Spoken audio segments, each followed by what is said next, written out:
l'Amérique latine, bref, plusieurs sujets au menu. Et aujourd'hui, ici même dans la grande UQAM, cette journée sur les médias alternatifs qui va tourner naturellement autour de la grève étudiante 2012.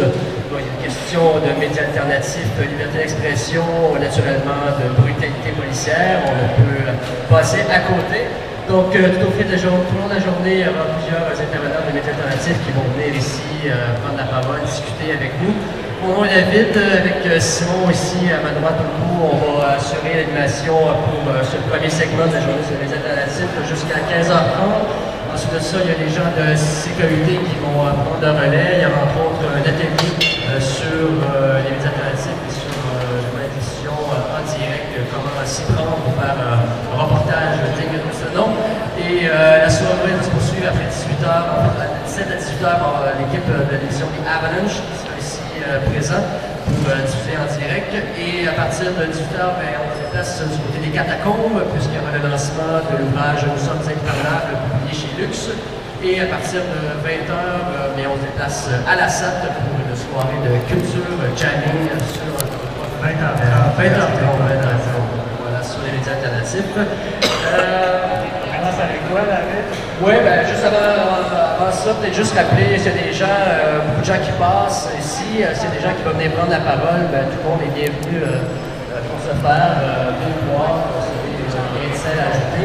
Aussi, on s'invite, il y a des porteurs de parole qui se promènent un peu partout, on s'invite à aller à leur rencontre pour mettre un grain de sel aussi sur ce que vous pensez des médias, à la fois des médias traditionnels et des médias alternatifs. Puis on va commencer aujourd'hui cette journée avec les gens de YouTube.tv qui sont ici avec nous. Peut-être juste le temps avant de faire cette présentation, on va peut-être commencer par une petite vidéo pour donner.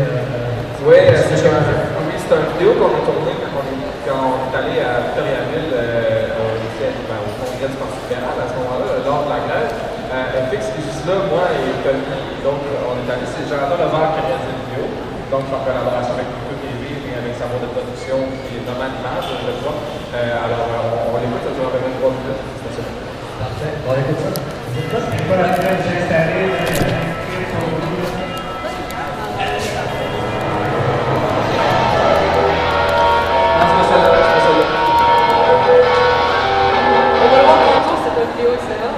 Bien complètement dans la vidéo.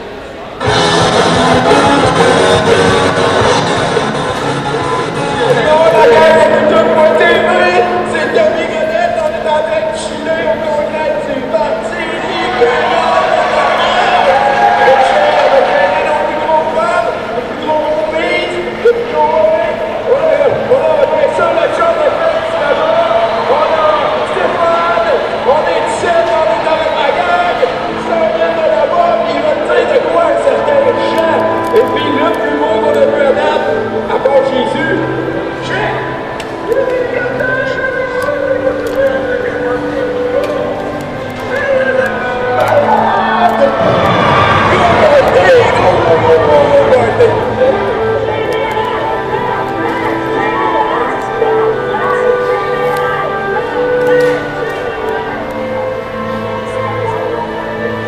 non, une carte avant, une carte pour le parti avant.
voilà, super vidéo.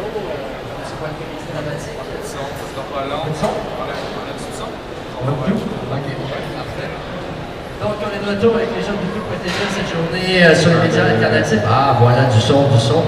Donc, magnifique vidéo qu'on vient de voir. Ouais, d'ailleurs, juste en aparté, les images de cette vidéo-là ont été choisies dans le vidéoclip de Loco Locasse, entre autres, de la chanson Oui sur le printemps et l'âme, entre autres.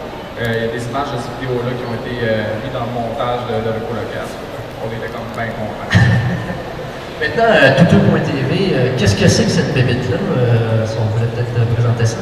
Ben, c'est une télé web, on pense, ou en tout cas on n'a pas fait de recherche exhaustive, mais on pense que c'est la première web TV 24 heures sur 24 qui existe au Canada et la première dans la francophonie. On n'a pas trouvé d'autres, disons, alternatives à TV sur cette question-là. C'est une web télé qui est la propriété de Toutou.org, qui est une organisation que plein de monde connaissent ici probablement. Qui est une organisation à but non lucrative qui cherche à promouvoir le doute face à la culture populaire. Et il y avait une émission aussi, le groupe avait une émission ici à Choc. Et quand ils sont partis à Choc, ils ont décidé de créer une télévision d'eux-mêmes et ont créé une télévision comme ça, qui se veut vraiment une courroie de transmission pour donner la parole aux gens. Au fond, eux, ils voulaient la parole. On voulait avoir la parole, on l'a pris, mais on ne remplit pas 24 heures de contenu à nous tout seul, alors on offre les ondes à tout le monde qui veut les avoir. C'est une télévision qui va fonctionner comme une télévision normale, puis les cases horaires, tout. On a déjà une quinzaine d'émissions originales. Non, c'est ça, ce qui est intéressant, c'est qu'on a des émissions politiques, on a la Cour du Wapato, on a aussi des émissions culturelles, on a de l'absurde, on a tout ce qu'on veut finalement. Tout ce que l'être humain peut créer finalement, peut vouloir envisager, communiquer, peut passer à Toutou.tv. Ben, naturellement, si tu commences à dépecer des poupons live, peut-être pas, on s'en va. Dans les limites de la loi en fait. Mais comme là présentement, c'est un peu improvisé, mais Guy de 99% Média est en train de diffuser live sur Toutou.tv en même temps que sur 99% Média. Alors là, maintenant, l'idée, c'est qu'on ouvre les ondes à plus de contenu original, des gens qui veulent s'exprimer. On a des émissions de lutte, on a des émissions de politique, on a des émissions de tout ça. Alors l'idée, c'est ça. C'est assez récent aussi comme... Ça fait 1 an. Les premiers tests ont eu lieu en octobre de l'année dernière. Il y a eu quelques événements comme la partie d'Halloween et la partie de Noël. Après ça, il y a eu une première émission qui s'est installée, qui est 70% de l'émission qu'il y avait ici à Choc FM. Mais ensuite, il y a d'autres émissions, puis ça prend de l'ampleur de plus en plus. Et là, on est rendu à peu près 15 émissions de tout acabit, mais il y a peut-être 2 ou 3 émissions politiques en soi. On imagine bien que comme tout bon média alternatif, ça fonctionne à l'huile de bras, militante. On n'a pas les ressources des grandes chaînes privées pour assurer la diffusion et la production de l'émission. Non, c'est vraiment juste des militants, des gens motivés qui le font. Puis évidemment, ça prend de l'argent parce qu'on a quand même créé une télévision. On fonctionne sur des bouts de fil prêtés, des locaux prêtés par des gens qui habitent dans un appart prêté. Alors, c'est vraiment juste des gens qui sont motivés et qui veulent donner ça. Mais on se finance aussi avec Toutou.org qui réussit à aller chercher un montant chaque semaine avec les événements qu'ils font qu'on fait. Le levier de tout ça, en fait, c'est surtout les bénévoles, les gens qui veulent s'investir et qui partagent les mêmes idées, justement, de vouloir diffuser l'information. Tu mentionnais tout à l'heure qu'il y avait, sport, réduction politique, tout ça, mais pas uniquement ça, beaucoup de culture, tout ça. Souvent, les médias alternatifs ont un côté très marqué, engagé, militant, alors que l'autre côté, c'est vraiment l'espace, la parole le plus large possible, ce qui est compris. Ça, c'est un volet qui me concerne un petit peu plus parce que c'est... en fait, moi, j'ai des émissions culturelles à Toutou.tv, dont les émissions de la Boîte d'Or, qui sont des cabarets. Ce qui arrive souvent, par exemple, moi je me suis trouvée sur la scène du slam, de la comédie, de la chanson, des bandes de rock. Puis chacun se tenait, chacun dans leur coin. Mais le but, comme Toutou.tv, Toutou.org le fait, c'est de s'unir pour pouvoir délivrer le message. Si on est chacun dans notre coin, ben ça ne fonctionnera pas. Donc à travers de ça, j'ai découvert des gens qui souvent n'ont pas de plateforme parce que justement, leurs messages sont trop crus. C'est souvent des trucs qui ne peuvent pas passer dans les concours parce que justement, le message est beaucoup plus lourd de conséquences que des balades d'amour bleutées à l'infini, dégoulinantes. Voilà. Mais en fait, là-dessus, je vais vous présenter un groupe que j'ai connu à travers la Boîte d'Art. C'est un groupe qui s'appelle Jardin Mécanique. En fait, ils ont fait une chanson sur la loi 78 qui était passée. C'est quelque chose de beau, c'est des psaltins morts, en fait, qui ont pris la place, qui doivent justement prendre possession d'un théâtre et ensuite réduire à l'esclavage tout le gratin de la ville. Donc, prise de position de la part de trois saltimbanques morts complètement malades. Exactement. Ça des Allemands. Jardin Mécanique.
L'idée, c'est qu'en allant chercher plusieurs bandes avec Pluto TV puis avec une case horaire large, qu'on parle d'autre chose que de la politique, ça peut porter le message politique ailleurs dans des publics qui vont pas, parce que souvent dans les médias militants ou les médias alternatifs, on va aller chercher juste les gens qui vont cliquer sur ça, qui vont pas amener ça, mais il y a du monde qui s'intéresse au country dans la vie, puis je veux dire, il faut quand même aller chercher de façon mais ces gens-là, au niveau politique, vont s'informer à Radio-Canada ou à TVA et tout ça, mais parce qu'ils vont aller chercher, tout le monde en parle, parce qu'ils vont aller chercher des émissions comme ça.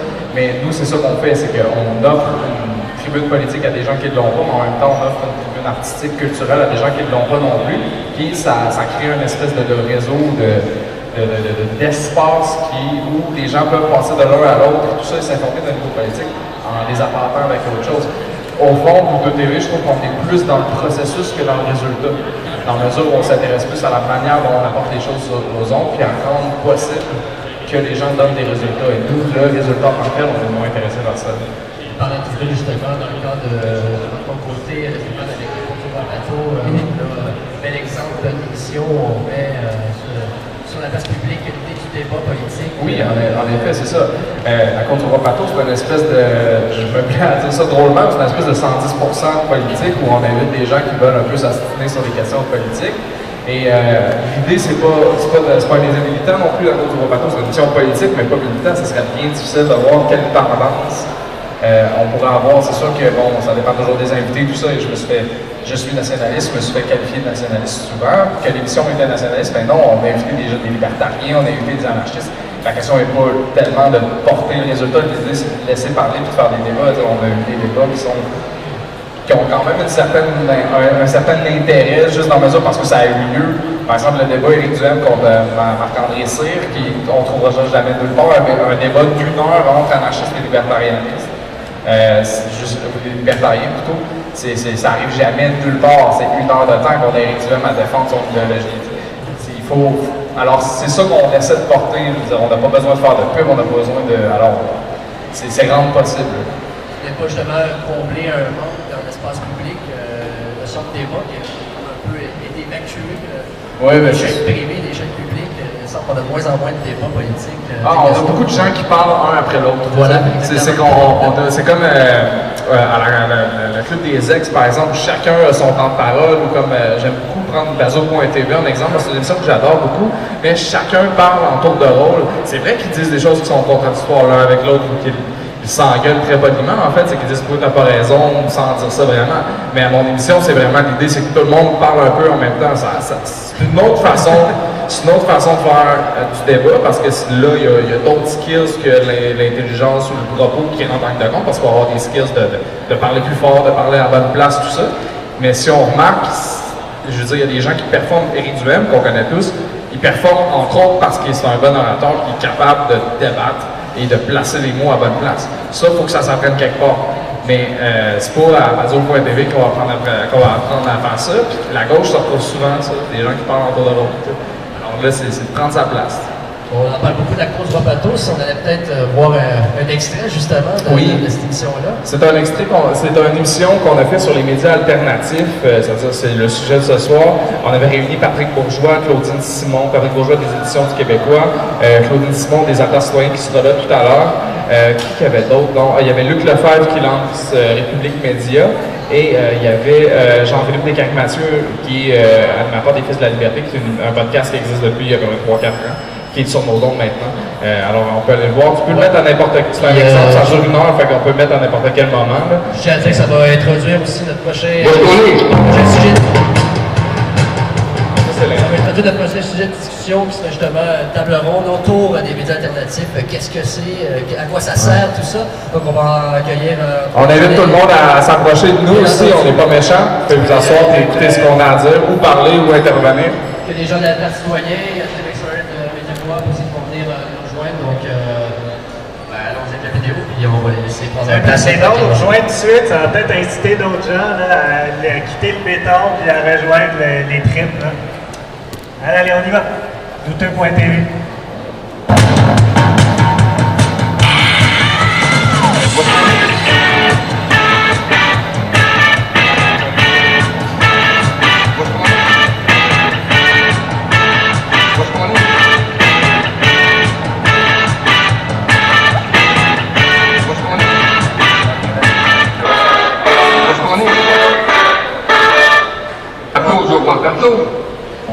Ils ont rentré dedans le plus fort possible. Ils ont essayé de s'aller très rapidement, comme on m'a traité de péquiste frustré alors que j'ai été à une rencontre du PQ. Bon, peu importe, ils ont dit plein de cochonneries qui étaient fausses. Nathalie Collard de la presse d'ailleurs. Puis à ce moment-là, ils ne veulent juste pas que les petits rentrent. Ils ne veulent pas que les autres rentrent. On est dangereux, ils savent qu'on est dangereux. Ils savent qu'on va mettre beaucoup de monde dans la merde si on y va, puis qu'on commence à dire tout ce qui se passe réellement. Okay. Je me rappelle, on m'avait même dit quand je suis en Québec, les journalistes m'avaient dit « Là, tu crois-tu réellement qu'il y a autant de corruption que ça au Québec? » Début 2011. On commence à savoir. Donc, ils veulent pas vraiment qu'il y ait les petits médias alternatifs sortent. Mais en même temps, je veux dire, les médias alternatifs existent depuis un bout de temps. Je veux dire, bon, avant le Québécois, il y avait l'autre journal. Il y avait l'autre journal de quoi que j'allais nommer, mais il y avait aussi dans plus ta branche, ta niche. Je dirais, il y avait le journal du MNLQ, La Tempête. Ouais, Québec, c'est proche. Ouais, mais bon. C'est parce que La Tempête, je ne sais pas que j'aime ou j'aime pas ça, mais La Tempête, c'est davantage moi, j'associerais plus ça, je comparais plus ça à Vigile. C'est comme une espèce de. On pique des articles, pique des articles à gauche, à droite, puis qu'on rediffuse dans ce réseau-là. Tandis que nous, chez nous, c'est des articles qui ont été produits par les artisans québécois. C'est le bémol que j'apporte. Mais ça t'en pas étendu parce que moi, il me semble que c'était des textes déjà, des textes produits, entre autres, par Richard Raymond. Peut-être à l'époque, mais aujourd'hui, la tempête, j'en reçois encore, puis la tempête, c'est juste des textes qui sont récupérés. OK, alors comme vous voyez, on est en work in progress à douteux.tv. À l'époque, on a fait celui-là, l'écran vert n'était pas encore fonctionnel.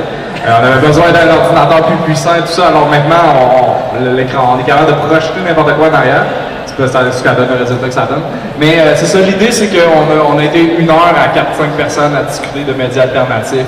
Et on essaie ensuite de diffuser ça sur les réseaux sociaux pour ce que c'est, une discussion sur des enjeux politiques, des enjeux de société. Donc, la Côte du Roi Pato, c'était un extrait de l'émission du 10 janvier 2013 sur les médias alternatifs. Puis ça tombe bien parce que c'est un peu de ça qu'on parle toute la journée. Aujourd'hui, donc, on est au festival hors cadre. La discussion en ce moment se tient dans le contexte de la journée qui est consacrée aux médias alternatifs, en particulier avec un focus sur la grève étudiante de l'année dernière. On va poursuivre tout de suite avec une discussion sur les médias alternatifs. Puis c'est une discussion importante parce que c'est facile d'identifier les médias traditionnels. On dit c'est les médias de masse, c'est la télévision d'État, c'est les grandes chaînes de télévision privée, c'est la presse nationale à grand tirage. On appelle ça les médias de masse. Quand on vient à parler des médias alternatifs, des médias indépendants, des médias communautaires, des médias engagés, il y a toutes sortes de catégories qui émergent. C'est un peu difficile de départager tout ça, en fait. Qu'est-ce que sont les médias étudiants? Qu'est-ce que sont les médias communautaires? Qu'est-ce que sont les médias alternatifs, engagés? Là, on parlait des médias identifiés, par exemple, le mouvement indépendantiste, des médias militants. Donc, on va parler avec Tim McSorley de la Media Co-op. On va parler également avec Claudine des Attentes citoyens. Puis, évidemment, on va continuer avec nos collègues de Douteux TV. Puis, les autres personnes qui auraient des choses à ajouter à la discussion, on va faire une table ronde d'environ une demi-heure sur ce sujet-là. Donc, peut-être pour commencer, là, quand je pose la question, c'est quoi les différentes dénominations? Qu'est-ce que ça dit, cette espèce de flou-là autour de la façon dont on parle des médias alternatifs? Je vais lancer la question à Claudine des Alliances citoyennes pour commencer.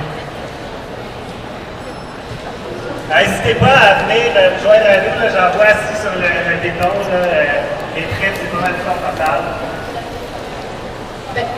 Je ne sais pas si je tiens comme ça à mettre des catégories sur le type de médias alternatifs, médias indépendants. Je trouve qu'on se définit surtout par le contre-courant avec l'idéologie dominante qui est dans les médias traditionnels, c'est-à-dire l'idéologie conservatrice, néolibérale et puis libéralisme en tout dans la classe citoyenne. On trouve davantage par les valeurs qui sont à contre-courant de cette philosophie dominante-là. Donc, ça serait pour ta lecture que je te dis. Donc, c'est un peu se définir par opposition aux médias traditionnels, au discours dominant. Après, il y a toutes sortes de façons de faire ça. Peut-être, si on continue avec Tim McSorley de la Media Co-op, vous êtes un média, un réseau pan-canadien de journalistes qui sont communautaires, autonomes, c'est-à-dire l'information qui provient directement des gens les plus directement concernés. Comment est-ce que vous voyez ça, cette espèce de l'environnement des médias alternatifs? Comment est-ce que vous définissez? Puis comment est-ce que vous voyez justement cette distinction-là entre les différentes sortes de médias alternatifs indépendants? Oui, je dirais que je partage beaucoup l'opinion de Claudine et que c'est une définition qu'on donne, mais que c'est pas nécessairement exact parce que si on parle des médias masse ou médias alternatifs, on est alternatif à quoi? Et on entend dit mainstream media. Et ça dit qu'on sait l'idée que les métiers populaires, les métiers de tout le monde, sont les métiers des gros corporations, sont Jessica, sont Québécois, et que c'est quoi les métiers de nous, les métiers indépendants et les métiers alternatifs. Alors, moi aussi, j'aime pas nécessairement cette définition. Des fois, on essaie d'utiliser comme le métier communautaire, le métier radical, pour dénoter que c'est quelque chose qui n'est pas juste en opposition à quelque chose, mais qui propose quelque chose de différent, une façon de fonctionner différemment. Pour nous, à la Coop Média, c'est parce qu'on est une coopérative. Nos lecteurs et lectrices, les collaborateurs et collaboratrices sont tous membres de la Coop et peuvent participer dans les décisions, dans la création des médias, dans la production. Alors, pour nous, c'est un peu comme ça qu'on essaie de transformer l'idée de c'est quoi les métiers alternatifs aussi, parce que je pense qu'il faut dire qu'il y a des métiers indépendants, des métiers alternatifs, qui ne travaillent pas nécessairement avec leur communauté, qui peut-être répètent, je dirais, les erreurs les métiers masse ou essaient d'être une élite médiatique et de juste comme être plus petit, mais de travailler de la même façon. Alors, je pense que c'est vraiment important que les métiers alternatifs et indépendants de pas simplement partager des opinions différentes, mais aussi d'essayer de travailler différemment que les médias corporatifs. Une des façons dont cette différence-là s'exprime dans les médias alternatifs, c'est par les standards journalistiques qui sont peut-être différents. C'est pas tous les gens qui travaillent au sein des médias alternatifs qui s'identifient comme journalistes, premièrement, mais aussi dans la tradition du journalisme qui s'est développée dans les dernières 50, 60 ans. On a beaucoup mis l'accent sur l'objectivité journalistique, sur l'impartialité, et c'est une chose que les médias alternatifs, pour la plupart, rejettent et décident de prendre parti pour disons, ici, en l'occurrence, on va parler du mouvement étudiant, de la grève étudiante. Dans ce mouvement-là, les médias de masse avaient un discours soi-disant objectif ou impartial, neutre, alors que les médias alternatifs avaient un discours ouvertement en faveur du mouvement de grève, en faveur des revendications, que ce soit le gel ou la gratuité scolaire. Ça, c'est un aspect important de la différence entre les médias traditionnels et les médias alternatifs. Qu'est-ce que vous pensez de cette dimension-là? Moi, je dirais que l'objectivité de nos grands médias, je ne crois pas. Tu parles justement du printemps érable qu'on a vu, ça a été documenté de toute façon. Il y avait à peu près le devoir, justement, qui était en partie pro-grève. Donc, déjà, il y avait une prise de position pour l'ensemble des autres médias. Je veux dire, avec des opinions très, très, très arrêtées. Parfois, les chroniqueurs étaient plus nuancés, genre Michel Rivet, par exemple, mais d'une façon générale, la plupart de nos médias étaient défavorables à la grève. Puis, bon, on n'en parle pas de la gratuité scolaire. Donc, je pense que c'est un leurre, cette objectivité médiatique-là. Parce que ce qui détermine les choix éditoriaux, c'est la rentabilité des journaux. Donc, en partant de ça, c'est très difficile de rester objectif, à mon avis. Alors, c'est sûr qu'au niveau du média indépendant, les intercitoyens, il n'y a pas de prétendue objectivité du tout. Là. Ce qui détermine le montage, puis ce qu'on va couvrir, en tout cas dans le cas des alters, on a beaucoup de manifestations, ce sont nos valeurs. La personne qui écrit, qui choisit d'écrire, en tout cas dans l'alter, on est 4, c'est d'abord le citoyen engagé. Alors, c'est sûr qu'il y a un parti pris déjà d'emblée qu'on affiche, là. Puis on va couvrir des manifestations en fonction du fait que cette manifestation va rejoindre profondément nos idéaux. Donc, et on ne se prétend pas objectif du tout. C'est bien clair. C'est pour ça que moi, je crois que la dénomination médias alternatifs, médias autonomes, tout ça, ou militants, en fait, elle sent beaucoup encarcaner les médias qui ne sont pas de masse, puis je crois que on perd un peu de crédibilité qu'on pourrait aller chercher simplement en ne parlant pas de ce genre d'étiquette-là, parce que les médias de masse, à part le concept des médias de masse, qui est bien populaire chez les militants pour les critiquer, mais en tant que tel, eux, ils ne se qualifient pas comme ça, ils font des médias, puis c'est de la business. Je crois que ça sent plus ou moins à quelque chose, même dédiabolisé dans la mesure où le problème avec ces médias-là, c'est surtout la direction politique, pas pas les éditorialistes en chef qui décident puis qui engagent les gens, mais les éditorialistes, on a critiqué Martineau comme un malade, mais il a le droit de dire ce qu'il a à dire. C'est ses valeurs, c'est ses choses qu'il dit. On a le droit de les critiquer, là, mais dans la mesure où lui, en tant que tel, n'est pas problématique, ce qui est problématique, c'est l'ensemble des autres éditorialistes qui sont décidés par un boss qui veut amener quelque chose. Alors, moi, je pense que dans le concept de médias alternatifs aujourd'hui, on devrait plus parler de liberté d'information et tout ça, et que maintenant, le combat n'est pas à essayer de gagner cette liberté-là ou à essayer de gagner le droit de ne pas être objectif, parce que personne ne l'est, comme Claudine Simon disait. Le but, c'est pas d'être objectif, tout le monde a perdu cette idée-là. Le but, c'est de rendre possible la parole. Le but, c'est de créer des institutions qui permettraient à ce que les opinions qui sont ostracisées dans les grands médias ou ostracisées dans l'espace public puissent prendre. C'est là-dedans qu'on est dans le deux, parce que l'idée, c'est aucunement d'avoir une direction politique de gauche ou fédéraliste ou souverainiste, tout ça dans notre média, c'est plutôt la question du processus. Alors, l'idée de l'objectivité, on l'a oublié. Maintenant, c'est simplement de laisser la parole et de créer une institution qui pourrait être... L'institution est alternative, mais pas le propos nécessairement. C'est comme ça que je vois, puis c'est plus vers là qu'on doit aller, c'est de rendre possible la liberté qui, elle, est essentielle, la liberté de parole. Pas nécessairement d'avoir une ligne éditoriale qui impose une vision, mais de donner la parole à différents points de vue peut-être. Non, c'est ça, parce qu'au départ, ce qui dit que n'importe qui dise n'importe quoi, dise son point de vue, c'est une chose. La chose qui est regrettable, c'est dans un seul cadre de médias, par exemple, de ne pas pouvoir avoir de réponse aux énoncés, par exemple. Il y a beaucoup de droite, par exemple, qu'on va voir dans les médias actuels, mais des réponses de gauche, il n'y en a pas ou à peu près pas. Ça va toujours être des discours de droite ou à peu près. On en a des discours de droite chez Douteux.tv, mais il y a des réponses, par exemple, à travers les autres émissions qui partagent des points de vue différents. Donc, je trouve que ça apporte une plus belle dimension, une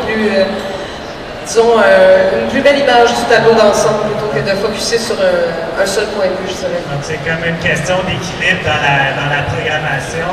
Peut-être, parlant de donner la parole, s'il y a des gens qui ont envie d'intervenir sur cette question-là, je vous rappelle peut-être la question plus large de la journée, c'est les médias, la grève et vous.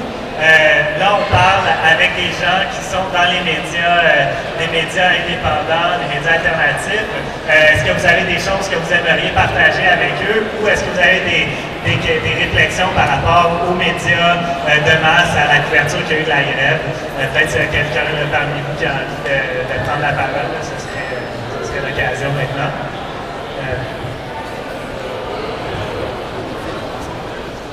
Juste dire ton nom. Gabriel Chameau. Plusieurs choses. Premièrement, je sais que 90% des médias sont contrôlés par les institutions fédérales. Donc, ça enlève beaucoup de points de vue possibles. Dans quel sens sont contrôlés par les... À cause des licences du CRTC, des choses comme ça, ou à cause des affiliations politiques de leurs propriétaires? J'imagine que c'est ça. Par exemple, Power Corporation, qui était la presse, puis, expérience personnelle pendant la grève, ils ont de prendre quelques mots et les interpréter comme bon leur semble. Des fois, d'inventer des affaires qu'on n'a rien dit. Tout le monde veut savoir que le 1er mai, il est arrivé quelque chose.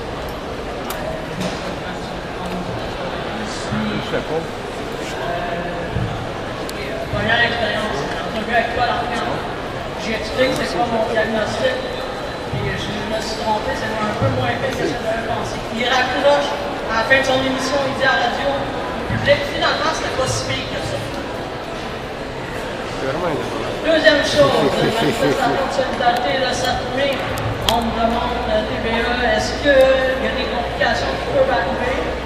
Il y a des chances que je puisse faire une crise d'épilepsie. Il écrit Gabriel était épileptique. J'ai fait un stand qui s'appelle Anarchie. Et il ne compte que l'anarchie. J'ai un entrevue au Journal de Montréal qui met en gros, entre parenthèses, je Je hais la police. Ça. Et Donc, entre autres, mon avocat, il aurait vu que j'ai dit que j'étais tombé sur la tête. J'ai jamais dit ça. Probablement une interprétation de journaliste. donc Bref, je trouve que les médias de masse, ça sert à contrôler l'opinion publique et à que le monde continue à agir. il y a une grosse dimension du travail qui consiste à rapporter les faits, à rapporter les choses qui ont été dites. C'est ça la démarche journalistique en principe. Mais il y a très peu de vérification qui se fait quand il s'avère que c'est des mensonges, en fait, ou des demi-vérités ou des déformations de vérité, il y a rarement des conséquences, notamment pour le Journal de Montréal, étant donné que Québécois s'est retiré du Conseil de presse. Il n'y a plus aucune façon de sanctionner les manquements déontologiques des journalistes de Québécois. Non, mais on n'est plus à cette époque-là, genre, je veux dire, les blogs ont une force aussi. Qu'est-ce qu'on fait pour limiter ce genre de problème-là? Enfin, il n'y en a pas de solution parce qu'il y a 10 000 échappatoires juridiques. Puis lui, d'abord, y a-t-il le moyen d'aller poursuivre un journaliste ou de se battre contre Québécois à cause de ça? Non. Alors là, l'idée, c'est de faire quoi? On peut toujours se dire qu'ils sont méchants, tout ça, mais ils ont le droit, puis ils sont dans leur droit de faire ça. Puis on n'ira pas cogner à 10 000 au CRTC, il n'y aura pas de manifestation sur ces questions-là. Fait que là, qu'est-ce qu'on fait? On se retourne d'abord, puis on peut penser qu'on va faire différemment, que les médias alternatifs vont jouer une game différente. Mais si on est trop militant, on va faire la même affaire. C'est un peu dans le concept de militantisme. De tirer les ficelles de ton bord, de tirer la crevette de ton bord. Puis de prétendre que les médias alternatifs ne feront pas ce genre de choses-là. C'est un peu se mettre la tête dans le sable dans la mesure où on est tous des êtres humains, puis on peut pas tous, c'est pas tous du monde malheureux là, qui font des médias en dehors des médias de masse non plus. Il faut voir qu'on va avoir probablement à un moment donné les mêmes patterns, plus on grossit, on va avoir aussi les mêmes patterns. Alors là, l'idée, c'est quoi? Moi, la seule solution que je vois, c'est de créer des espaces de compétition contre ce genre de propos-là, puis de mettre en lumière ce genre de propos-là à notre façon, c'est-à-dire multiplier les voix. Parce qu'autrement, qu'est-ce qu'on peut faire de plus? C'est comme ça. Ça, c'est la réalité du terrain, on peut la décrier, mais les alternatives, c'est quoi? C'est pas de chialer au CRTC contre Québécois. Tu parles de diversité des points de vue. Moi, je trouve que c'est ça l'essentiel. Je veux dire, chacun on fait notre job. Toi c'est la liberté d'expression, la liberté de parole sans censure. Il y en a d'autres qui ont été plus engagés. Gabriel, je veux dire, avant je pense que monsieur et madame tout le monde avait juste accès à des sources, des conglomérats médiatiques puis avec uniquement cette perspective-là, la perspective des rencontres, de ce que tu décris là. Maintenant, ce qui est en train de se passer, je trouve que c'est vraiment merveilleux, c'est que le citoyen qui veut être informé, ben là, maintenant, il y a les moyens, parce qu'il y a différentes sources d'information. On est en train, je trouve, de changer profondément la façon de consommer la nouvelle. Et ça, c'est vraiment génial, parce qu'on se fait plus juste de renfoncer dans la gorge une seule source, une seule vision, une pensée unique uniquement, tu sais. Donc là, il y a différentes. Je ne dis pas que la clé, c'est la pensée unique, mais c'est juste une diversité de l'information qui doit circuler, notamment sur le net. C'est notre outil privilégié. On dit qu'il y a une diversité de façons de recevoir l'information, il y a aussi une diversité de façons de la produire. À la Média Coop, vous avez une plateforme de publication ouverte. Ça veut dire que n'importe qui peut ouvrir un compte sur le site et publier sa version des faits. Quelle contribution est-ce que ça apporte d'avoir ce genre de plateforme-là qui est ouverte à tout le monde, contrairement aux médias de masse où c'est juste les médias professionnels qui les journalistes professionnels peuvent donner leur version?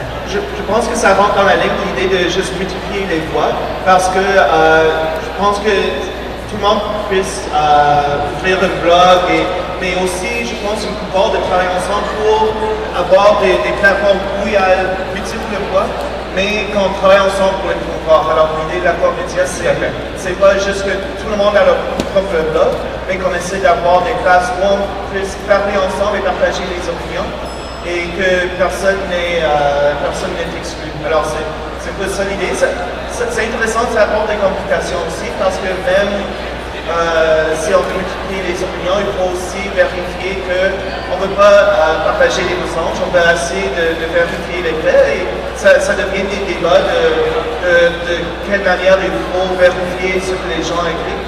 Nous, on essaie de laisser la plus place possible et se demandent vraiment de vérifier tout le temps si elle arrive. Mais en même temps, jusqu'à maintenant, on n'a pas eu des grands problèmes. Et je pense que ça, c'est une des choses qui est importante à souligner aussi. En métier masse de grande corporation dit toujours, il faut qu'on soit professionnel, il faut qu'on ait ces gardes-chiens, des réacteurs qui lisent tout, et qu'on ne peut rien publier sans le vérifier. Mais pour nous, on n'a pas vraiment vu que tu le laisses faire et soudainement c'est un free-for-all où il y a des problèmes et des mensonges et des attaques et tout ça. C'est plutôt juste la discussion ouverte qui s'en vient.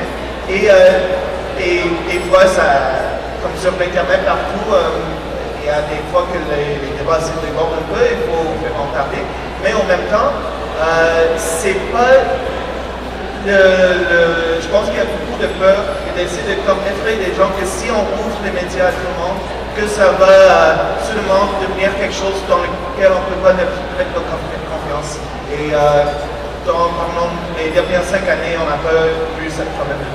Il y a une chose qui est intéressante que tu soulèves, c'est la distinction entre les journalistes professionnels et les journalistes communautaires, étudiants, indépendants, les journalistes citoyens.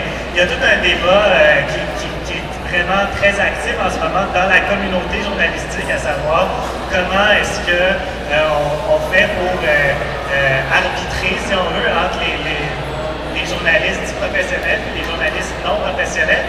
Et puis, ça me ramène un peu à ce qu'on disait au départ avec Douteux.tv.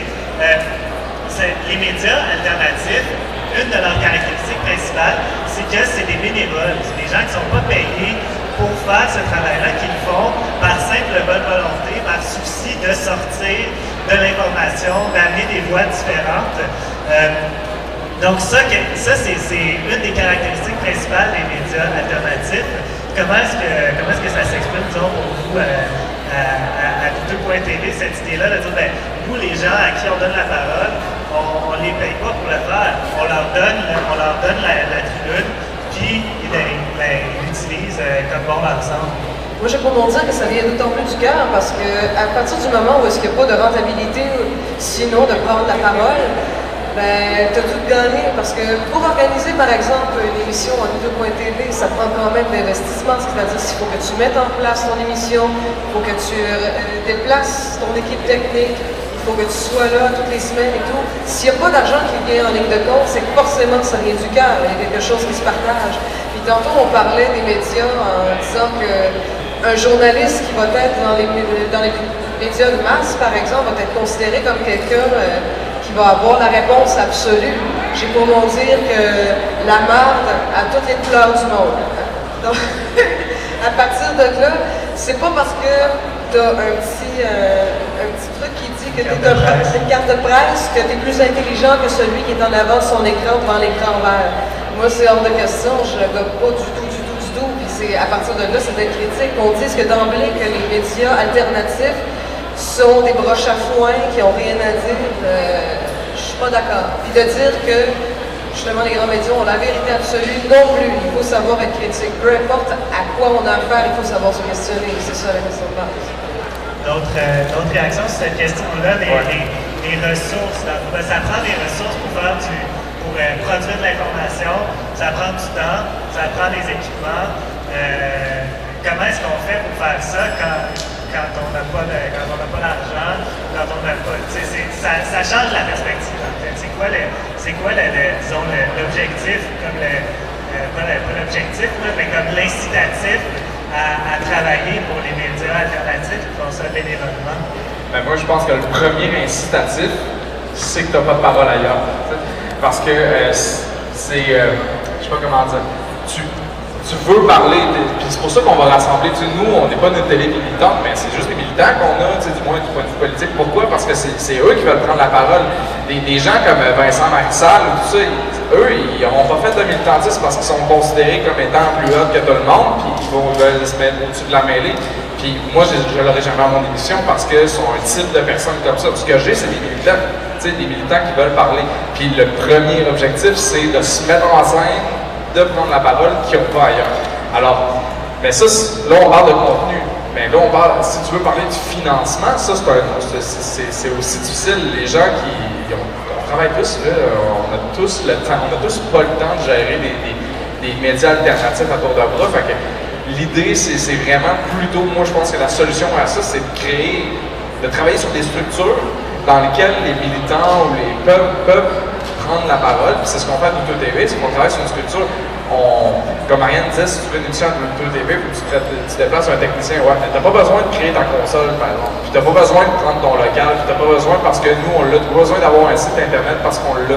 Alors, l'idée, c'est vraiment de rendre facile la prise de parole, mais c'est sûr que même ça, moi j'ai une émission à Douto TV, ça me prend énormément de temps. J'ai une émission dans 2 jours, je sais même pas qui je vais inviter, il manque 2 personnes. T'sais. Juste ça me prend énormément de temps. Fait que le financement, c'est aussi le temps que tu mets. En tout cas, c'est un peu compliqué, mais l'idée, c'est ça, c'est de travailler sur des structures qui nous permettraient d'augmenter notre force de frappe. Parce que de toute façon, moi je pense que c'est là l'enjeu, c'est d'augmenter la force de frappe quand tu dis quelque chose, parce que ce n'est plus la question de la crédibilité. La crédibilité, oui, mais la crédibilité que tu as va toujours être divisée dans la société parmi ceux qui ont ton opinion et ceux qui n'ont pas ton opinion. TVA n'a pas de crédibilité dans le mouvement étudiant, pourtant il y a de la crédibilité ailleurs. Ça n'existe plus un saut de crédibilité qui va faire affaire à toute la société. Alors l'idée, c'est plutôt d'augmenter sa force de frappe pour être permis de combattre. Parce qu'on l'a perdu le combat d'authentification puis de déontologie, tout ça. Comment diviser les journalistes sérieux et pas les journalistes sérieux? Moi, je crois qu'il y a une réelle division, dans la mesure où il y a des écoles, il y a de la déontologie. Ça, c'est réel. Mais dans le jeu politique du monde, ça n'existe plus parce que les blocs ne seront jamais effacés. Là, on va changer d'air, puis ce qu'il faut, c'est augmenter sa force de frappe. Il y a des étudiants, on pense à des gens comme Gabarois ou Petit Gamin, ou même il y a des jeunes au secondaire qui sont suivis par 200 000 personnes sur Internet. Eux, ils vont dire un truc politique, ça va avoir 4 fois la résonance de ce que moi je vais dire, même si je fais un doctorat en sciences politiques. Parce qu'ils ont la masse de force. On est dans l'augmentation de la force de frappe face aux médias davantage que dans un processus de crédibilité. Il ne faut jamais oublier ça parce qu'on est des individus valeureux, mais c'est peut-être pas la barrière principale. Alors, créons des institutions qui permettront aux gens de parler et de sauver du temps. Les choses ont l'importance seulement lorsqu'on leur en donne. C'est ça. Moi, par rapport aux plusieurs choses, là, je suis totalement d'accord avec toi. Il faut jouer sur les structures et se coordonner. Je pense que c'est la clé avant d'augmenter la force de frappe. La clé, c'est vraiment de se mettre ensemble. Ce que tu proposes avec Coop Média, c'est super intéressant. C'est l'idée que les médias qui se disent indépendants travaillent ensemble, s'entraînent davantage. Je pense que c'est la clé. Mais sinon, moi, dans les alters, il y a personne qui s'y revendique le statut de journaliste. On est des citoyens engagés qui veulent documenter et porter, je te dirais, les revendications de la société civile. C'est immense, ça. Là. Mais je pense que pour être solide,